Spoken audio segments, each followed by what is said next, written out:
good, everybody? We're taking a new turn. Your boy Chirp G is behind the camera. Got my mans in front of the camera.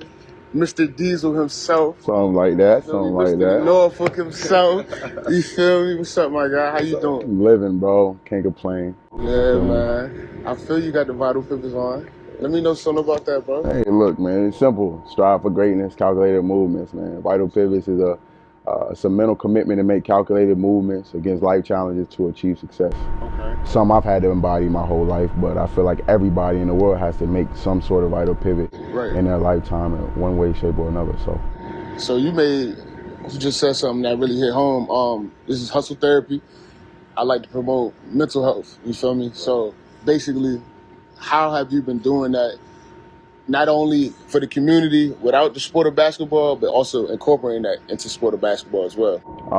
Well, you know, basketball was a skill of mine, and I kind of came up with vital pivots through the correlation with basketball. Because of course, you got to pivot on the court around your defender to make the right movements for whatever your team needs in that current situation. So just try to relate that to life. You know what I mean? I try to reach back and get different type of kids that may need that advice, may need that type of guidance to be able to make the next best decision. So I mean, from the mentorship club that we're starting this year, from us adopting elementary school, the men's basketball program here at Norfolk State, and trying to continuously move forward with it.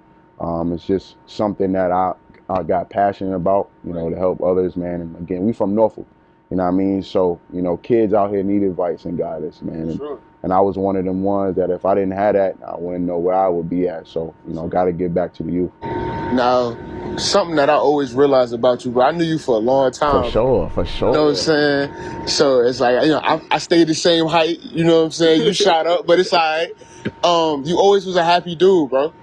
What brings that energy, bro? Because, you always happy, you always got a smile on your face, you always bringing joy to others. Like, what did you do? Or is that we always like that? It takes some time to get that way? And I was always a joyful kid. Like, I'm the type that's going to, minimize conflict.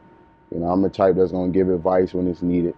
Because I'm an adult as well, and I'm a human as well, right? So I understand that when I need those things, I look for positivity, right? When you need guidance and uplifting, you don't necessarily gravitate towards negativity, but depending on your settings and who you're around, the environment, negativity may come towards you. But you look for something that's, that will bring a positive light to you, and positivity is a way. But I ain't never been no negative dude, and that's what I talk about in my book, actually, about a situation that happened to me my junior year that really gave my positive outlook on life, bro. So, positivity, bro. It takes too much to be negative. Right. You know what I mean? It takes a lot to be negative, bro. So, and you never know what that person might need in a day. So like your book, man, The Mirror That Guides, bro. Go ahead, you can show the camera for folks that ain't see it. Make sure y'all tune in, man. We on Amazon, written by Stephen Whitley, The Mirror That Guides, man. It's short, simple, and sweet, man, but it get the job done. It's a lot of gems in here, so make sure you tune in. Yes, sir. So like the process of actually creating that's in your hand, like that was a lot of patience, it was a lot of time. Did you ever feel like you wanted to stop? Nah, not at all. I mean, I knew I had, it was something that came to my mind my junior year of high school. Again, it was a situation I went through. And I kind of knew that, at that moment that some point in my life it's going to be written down on paper. For sure. Right? And I'm going to publish it. I just didn't know when, Of course, it happened in a pivotal time during my life. And I said, shoot, why not now? Right? Because a lot of the stuff that's happening in this book, right, started happening in my life. And I'm like, shoot, this is the perfect time to be able to put it on paper, man. So, I wrote it, because it was quick. I remembered all the details. It was quick. But then I had other things I had to get to. So it kind of took a process because I stepped away from it. And then we came back, published it, and dropped the book. So are you a dude that, like, when certain celebrations happen, for example, your book, that you stay on it, or you like, all right, we're going to celebrate, then we're going to move on to the next? Like, what do you, how do you, you know what I mean? This one, I think, in the book category, yeah. I'm always celebrate it, because I was one of them ones in school where it was 7 pages or more. These were like, what we about to do, cuz? How we getting this done? You know what I mean? So like, but God makes no mistakes. Like, Sure. I went from contemplating doing 7 pages in college to writing a 64-page book. Jeez. So like, and it's all my words. Yeah. You feel me? So like, I can't, bro. It's, I'm gonna celebrate these milestones. Let's just put it that way. I'm gonna celebrate these, bro. As you should, man. So like, making the change from being on the court. We at your home right now. Feel me? Go Spartans. Hell State though. You feel me? But we at your home, bro. You was actually on these courts. You sweated blood, sweated tears, all types of stuff on these courts. Now you on the side helping the boys that's on this court. Right. That changed. Like, how did you adapt to it? Was it hard at first, or was it just came easy? I'd say the hardest part was the stuff outside of the court. I mean, on the court, I played point guard. You can look up the accolades. I was one of the top point guards here.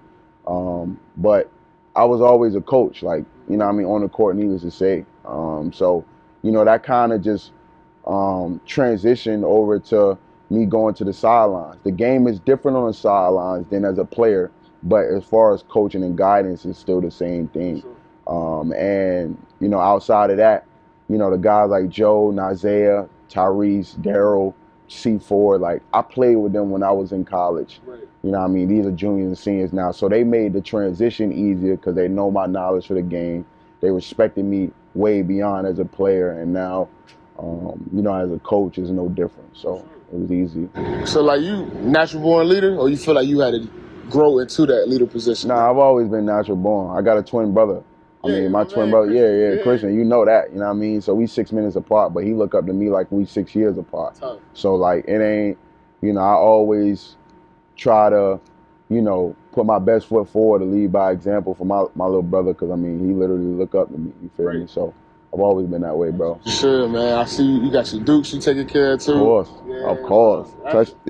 She touched my life, bro. Yeah, for sure. Definitely guidance counselor. You feel me? So she looked out a lot for your boy in school, bro. So HBC United Basketball Club. You know what I'm saying? General manager. You know what I mean?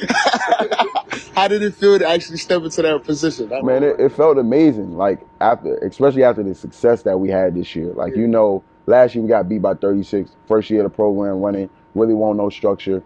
And I was a player on the team. I tore my knee up. A lot of people didn't know that before the game. So, like, that's why I didn't really play much and didn't really play to my best. But I kind of knew in the back of my head, like, this probably going to be my last time ever hooping. And I sat down for a year and a half. A lot of people didn't know. I had a lot of stuff going on. But, once I tore my knee up, I knew, like, I got to get on this court because this probably will be my last game. So, needless to say, following year, E&J, who sponsors us, they find out that I'm coaching now. So E&J and Jake, that was the other general manager, assistant general manager, we both assistants. So he just hit me like, yo, man, you could come back and play this year, or you could be the GM. I said, where I'm from, ain't no GM. So let's go ahead and make that happen. You know what I mean? So was able to build connections. I actually crafted the team myself. No help on that end, and I was able to put together guys that I knew that would sacrifice their egos for the common goal, and we was able to put HBC United. HBC was on the map. So, man, that's crazy though. Yeah. Hey, so like, when you sat there and you realized it, because I'm pretty sure you had dreams of going to the league, right? For sure. How did that sit with you, bro? Like, because like I say, bro, you always happy, bro. I never would see that you were stressed about anything. I mean, bro, I have my downs, and it's something else that I talk about in my book. My pops kind of told me that, life moves on regardless. You know what I mean? At some point, you can't sit in your own funk and expect not to smell yourself, right? So it's like, you're going to have to be able to, put how you feel aside, right, and continue to strive and move forward. Like, I was almost there when we talk about the league. I was this close. COVID happened. I had to move up to DC, be with my trainer for 7 months. We had stuff lined up, tear my knee up. So, like, it's not like I don't think about it. But again, man, I got so many other things in my life and different avenues that I can impact. You know what I mean? So, I put my all into basketball. Didn't happen, and I'm ready to make, the next transition in my life.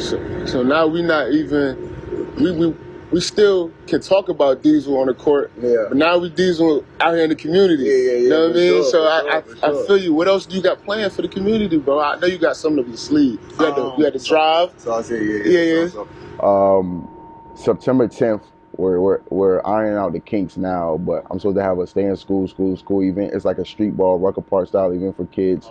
Field day, business vendors, food vendors, giveaways, raffles. Supposed to be some, little local celebrities there, the college players. Just trying to have a lot of people hands on to be able to give back to the community. That's gonna be at Richard Bowler Elementary School. And then again, I got the 50-50 Club is what I'm very passionate about. So yes, 50-50 Club is a mentorship program. Basically stands for Meet Me Halfway, right? So it's combining the mentors and mentees with a common interest. So whether it's media, whether it's arts, whether it's baking, things that you want to do, that you have passion about, right? To not only give a positive outlet for these kids to look up to, but to say okay, well, if you do the right things, this is where you ultimately can be at, right? And I'm gonna incorporate, like I said, with the men's basketball team. They had a women's basketball team. By the end of the year, I plan on having every athletic department and program adopt a different elementary school in the Norfolk, and then kind of branch out from there. So, and then we'll be able to, integrate this stuff into different churches and, reach outside of elementary schools, man. But, you got to start somewhere. So that's the biggest thing I'm looking forward to right now. I'm looking forward too, man, because that's hard, bro. Virginia as a whole needs that. Coming from my side of town in Hampton, it's getting crazy over there. So it's I would love for you to come over there too. Touch the elementary schools, middle schools. We could collab, or I could get some help in some way, some form of fashion, dog. For real. For sure, we can make that happen. Though. For sure, hey, it's on camera, it's documented. For sure, bro. So hustle therapy, I always ask you the same question. I got 3 words for you: hustle, grind, and grit. Each of those words have a different meaning, but what's your meaning for each of those words? Hustle. Hustle is getting the job done, right? No matter what barriers in your way. That's what I would call hustling. Grinding is putting the effort towards hustling, right? So it's actually the action towards hustling, right? And then what was the last one you said? Grit. That's what Diesel's about. You feel me? But I mean,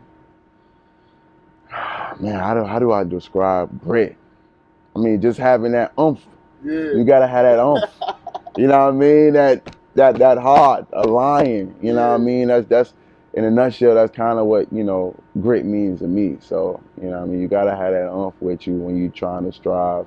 In this world. So you take that same mentality you had on the court into life and boost it, elevate it, or you keep it at the same level? Well, it depends on where it's needed at. You know what I mean? I don't always be out here walking like Diesel, because if you know me on the court, I'm a whole different animal. You know what I mean? So I can't do that all day. You feel me? But if a kid need guidance, right? If somebody that I got my hands on is kind of acting up, they need help, you know what I mean, or somebody need coaching and stuff, then I'll be able to get into the mode to be able to help them out. But I mean, outside of that, as far as my everyday living, I take on the hustle part 1,000% every day. I take on the grinding part 1,000% of the day, and the grit part, you know what I mean, I kind of dim it down to where I need it at and stuff like that, man. But nothing's changed, you know what I mean. The avenues that I'm in right now that is finally starting to get off the ground, I planned for this 2 years ago. You know what I mean? I didn't see no benefits or no financial gain 2 years ago. You know what I mean? And now the stuff is really starting to come to light financially, popularity-wise, and that's where the hustle, grind, and grit is coming from. So. And I'm glad you said that, because you just said something that made a lot of sense. You said 2 years ago, you didn't see this. So you had to have patience. Right. You feel me? So in a world where this generation is low-key a microwave generation, right, how did you remain patient? Well, I mean, if I said I didn't see it, let me rephrase that. I seen it, but I didn't know how long it would take. Right. You look at my bio on Instagram, I've had the same slogan since I made it. Success is a process, be patient. Because I know it's the patience. The only difference is I didn't know it would kind of be like basketball. Basketball, it takes you a while to become great, because you got to work on different components of your game. It's the same thing in life, whatever you're trying to do. It's the same process in life, whether it's you're trying to, stop being addicted to whatever drug you're going through, right? If you're trying to lose weight, if you're trying to start a business, everything is a process. And some people's process might take 10 days, some people's process might take 10 years, but your road is your road. And, fortunately for me, I was able to stay headstrong and, dialed into the goal and had the right people around me to let me know that, you're doing the right things, your time is coming. So, man, that's a blessing, dog. No, for sure. I ain't gonna lie to you, bro. For real. For sure. And I know you got aspirations of being a motivational speaker, right? Yeah, I do a little something. I do it. I done spoke at a couple. I done had a couple events I spoke at. I was a commencement speaker when I was in school at Ruffner Middle School. I spoke for Bryan and Stratton School. And I spoke for a couple high schools around here, a couple other events, community events. So, I have my hands on in it when, it's needed. Other than that, I haven't really, looked for it necessarily. It's gonna come naturally, though. I feel like with you, because you just so easy to talk to, bro. Right. You got an energy of people would draw to you. Right. You know what I mean? Right, so, you already say you got that leadership aspect to you. So folks are gonna be already looking to see what you got to say. Right. You know what I'm saying? So keep that, bro. That's a fact. It's funny you said leadership, looking for something to say. Man, I went to a leadership conference when I was here in school. Mm-hmm. We had this exercise, which basically was like, to break the ice. What's a food that describes you? So everybody went around the room naming all these exotic foods, filet mignon, and souffles, and I'm like, man. So they get to me, I'm literally the last one because of my last name, and they asked me, and I'm like, spaghetti, and they like, why spaghetti? And I'm like, well, spaghetti is simple and efficient to make, right? It's a to-go meal, and it's easy to whip up when you need it. It's always fulfilling when you need it in the most moments, and you don't have to do much for it, right? And to relate that to who I am as a person, right? A lot of people say I'm always there on time when they need a word, in the moments that they go through in life, right? And I don't do nothing but just give them simple advice and guidance. Now, if you take it, and you apply it to your life, that's on you, right? But it's always fulfilling, in those moments, man. So that's what I just try to be, bro. I don't try to be nothing that I'm not, I just try to stick to who I am as a person. That's all you can do, for real, man. For sure. That's all organic and genuine. So when you said that, the people, they blew their mind? They blew their mind. Because, people were like, when I said it, you can hear people, spaghetti. Basic. Spaghetti. Sure. Well, after I explained it, it's funny because some of them people still call me spaghetti.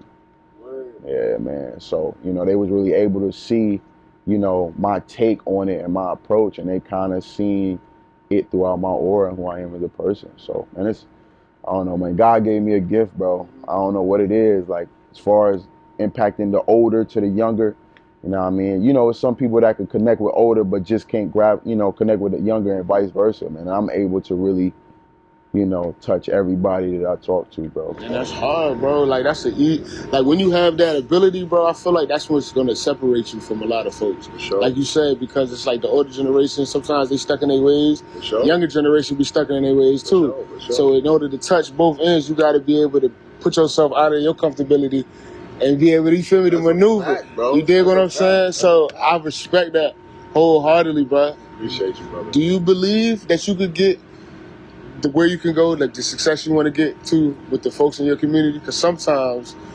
Virginia can be shiesty to one another, you know what I mean? And Kevin Hart has said something about egos one time, right? And how a lot of folks be having too much ego to get money or to work with somebody because they think they're trying to get one up on. Right. So what is your take on that? The biggest take on me is you can't control anybody that's outside of your aura. No matter how positive I am, it's always going to be somebody out here hating, right? Somebody not liking the positive stuff that you're doing because they might be going through some, rough times in their life. And why is this dude always so positive? Nothing bothers him. Stuff bothers me. Mm-hmm. But I'm also a guy that looks at stuff half empty and half full. I don't let too much stuff affect me. And then from there, it's really, it just depends on who you surround yourself with at the end of the day. Who are you connecting with? Who are you branching out with? I feel like you can be successful anywhere. Just putting yourself in a position to not only one, network with the right people, but two, be goal driven. A lot of people like to help people out that have that push towards things that they like and trying to do, wholeheartedly. And I've always been that type of guy. So, I was successful coming up through school and making it happen with this surrounding and settings and environment. Nothing's gonna change because I'm off the court. That's a blessing. That's beautiful, dog. For sure, for sure. Reflect, evaluate, execute, bro. I'm gonna tell you when I saw that, I instantly thought about. To be honest, I used to thought about the water, bro. Right. I get my most peace at the water, right? And it's like when I say the reason behind that is it's real symbolic. Read this book, man. Yes, sir. Read this book. It's real symbolic, bro. Like the water is like a mirror. Right. You know what I mean? And it shows you reflection in real life. It also could show you a reflection in life. Water got high tide, low tide. You know what I mean? It crashes. It could be calm. You dig what I'm saying? You in my book right now. Hold on. It's crazy. You in my book right now. That's a chapter. Highs and lows. That's crazy. So it's just like, that's what I instantly thought about when I saw reflect, evaluate, execute, bro. So is that what you were trying to? Yes, literally. To make a vital pivot, reflect, evaluate, execute is needed, right? Reflect, understanding where you are in the moment, where you're trying to get to, right? Sure. Evaluate is what barrier is holding you back and what can you do to, overcome that barrier, right? And execute is just putting that plan into play to make a vital pivot happen, bro. I mean, that's simply, literally what a vital pivot is. You know what I mean? So, but that's crazy you said that. Like, highs and lows, the mirror, to reflect. Those are chapters in my book. You feel me? Get this book. I'm telling you, get this book, man. Yeah, y'all need to get that book. It's about to get crazy. So one thing I do on the episode, man, is I give my folks their roses, bro. Right. And being at the fact I knew you for so long, bro, it's like to see your growth, man. It's crazy, bro. It's phenomenal, dog. I'm proud of you, bro. And I can't wait to see what you got. So forth, though. Like now, I already know these are steps that's going to bring you to where you're supposed to be at. Right. You know what I mean? So I just want you to keep focused, keep around them same group of people, keep being that leader you are, bro. Keep doing your thing, man. Touch the lives, bro. We all going. This is where we at 2 years right now. I can only imagine where we are 2 years away from now. I'm telling you, bro. This is supposed to happen, bro. You know what I mean? That's what's you dig what I'm saying? This is supposed to happen. You feel me? So, hey, this is Hustle Therapy. My man Diesel. Yeah, for sure. You know what I'm saying? Thank you for having me on the show, bro. And we out, man. For sure, man.